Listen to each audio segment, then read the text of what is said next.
The comeback is real for the country's marathon scene, especially now that the COVID-19 public health emergency has been lifted. Question now is, how do we organize marathons in the post-pandemic era? And can I join since I'm starting to get into running? Let's find out as we go all out on this particular story with Runrio Inc CEO and President Coach Nicole Dela Cruz and Women's Run PH founder. This is Nicole Dela Cruz, the running power couple. They're here, the kings and queens of the marathon. Maraming salamat for being here. Alam ko nakita lang tayo, we just saw each other yesterday. Yes. Kids, kasama ko dog ko, natuloy tayo. And we were talking about the women's. Ladies, for una, good evening. Thank you. Good evening. Thank you. Thank you. Maraming salamat.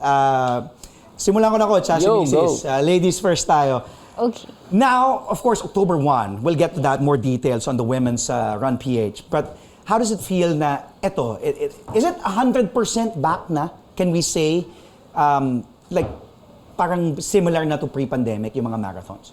Yes, actually, parang we are pre-pandemic na setting. Okay. Yes. And then itong Women's Run PH, this will be the first this year or since the pandemic? Yes, this is the first Women's Run PH that we are going to ever have. Wow. This 2023. Okay. Yes. And what are you expecting? How many participants? And how did you, kumbaga, I'm sure if you're a women runner right now watching, but ngayon lang?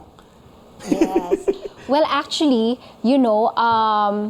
I created this event because I want to celebrate and empower women through running. Yes. Yeah, and I've seen because of course we're into organizing running marathons, right? So I've seen the registration that majority of the runners are men. Mm-hmm. So I want to increase the women participation. Women power. Yes, through running, diba? Kasi, so what I did is we're going to have series of running events. This will create opportunity for women to actually uplift each other and see and experience the joy of completing the run. That way they get empowered. Yeah. So when you cross the finish line, it feels like it gives you a sense of confidence and your hard work pays off. Yeah, of course. So that's what I want to impart, and I want to see thousands of runners to be joining us in this event. Kailan naman to si Runrio 100% support. Yes, of course.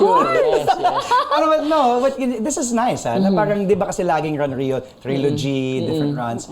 Tapos ito may women's run. Coach, tanong ko sa'yo, is it kumbaga back to normal? Can we say na gano'n na the marathons are back? You just had the recent run, di ba? The run. Yeah. So late last year, we started to organize our races again. No, we had 3 races, November and December.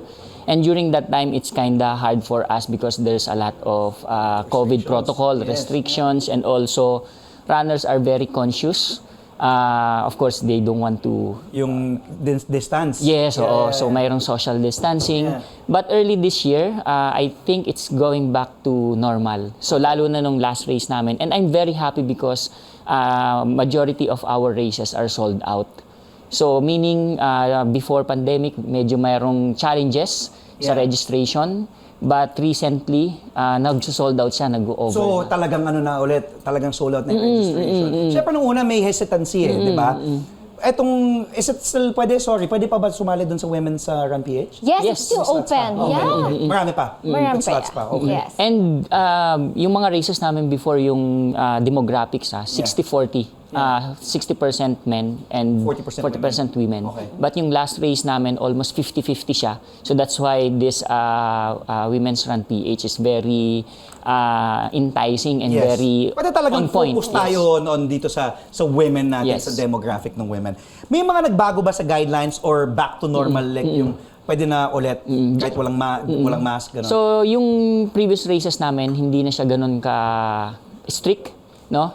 But may makikita ka pa rin na runner na nag-face mask and of course medyo okay lang yun. But before, nag-a-ask kami ng medical certificate or yung parang vaccine ID. So when you register, parang pinapasubmit namin sila. Correct. So ngayon, it's optional na lang siya. Okay. At tapos may mga events din tayo. Ito yung niyaya mo ko. Sabi ko, Sydney Marathon. So may Singapore, may Sydney, may Bangkok. Tapos may mga ibang runs pa tayo ulit. Aside from the Women's Run PH, kay Mrs. yan eh. Pero yung, syempre yung mga runs mo. Ano ba yung mga runs, Coach? And Grabe, ang dami Talagang back to Runrio is back to full throttle sa... Oo.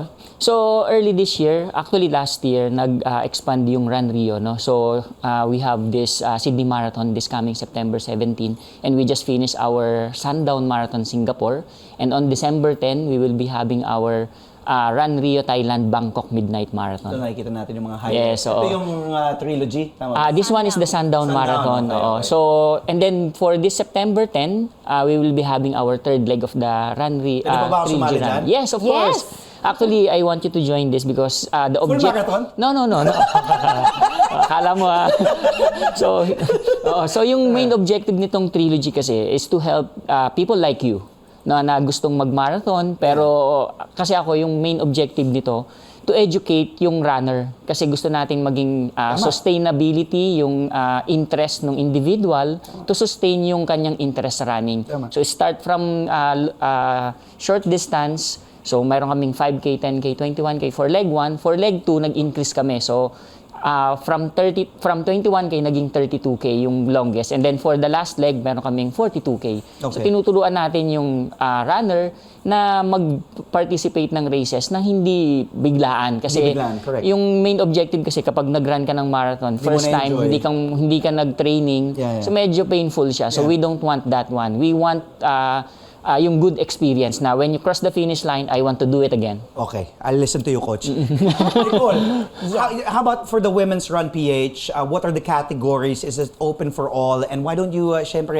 invite if, all the slots, women power in UP to, di ba? Yes, UP Go ahead, Diliman. go ahead. So the event is on October 1.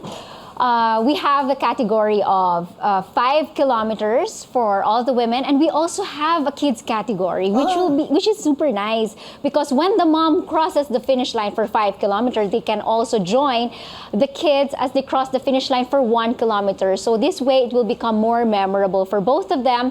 And of course, aside from that, we are also going to have March 10 event, which is next year celebrating International Women's Oo Month. nga, yes. So we will have you here again on the show to talk about that. So yun, nag-increase din yung distance nun. So hindi na Yes. siya 5K, so longer. Kasi this one is more on giving opportunity for the first-time runner to run their first 5K na Yeah. exclusive for women. Okay. And then, yun nga, yung ang dami pa natin pwede pag-usapan pero wala tayong oras. Pero Sydney, Singapore, Bangkok. So tuloy-tuloy, Coach, ano pang gusto mong sabihin? So, in-invite ko na lang, no? Go ahead. Yung mga hindi pa nagre-register sa Trilogy Run Asia. So, kaya namin siya ginawang Run Asia kasi magiging available na din siya next year sa Thailand, and also not only in Metro Manila, but we will be having different cities. So, meron kami sa Cebu, Davao, Iloilo, Bacolod, and Baguio for next year. Perfect. At hindi lang pang local, pang international ang Runrio. And Women's Run PH, sana din. Eventually, well, Eventually. that's their vision. Sa New York tayo. Oh, Sa Cubao. No, thank you so much. Running Power couple, thank you for being here once again. We'll have you again on the show for sure. We just spoke to Runrio Inc CEO and President Coach Nicole Dela Cruz and Women's Run PH founder Nicole Dela Cruz. Register now, women. October 1, UP.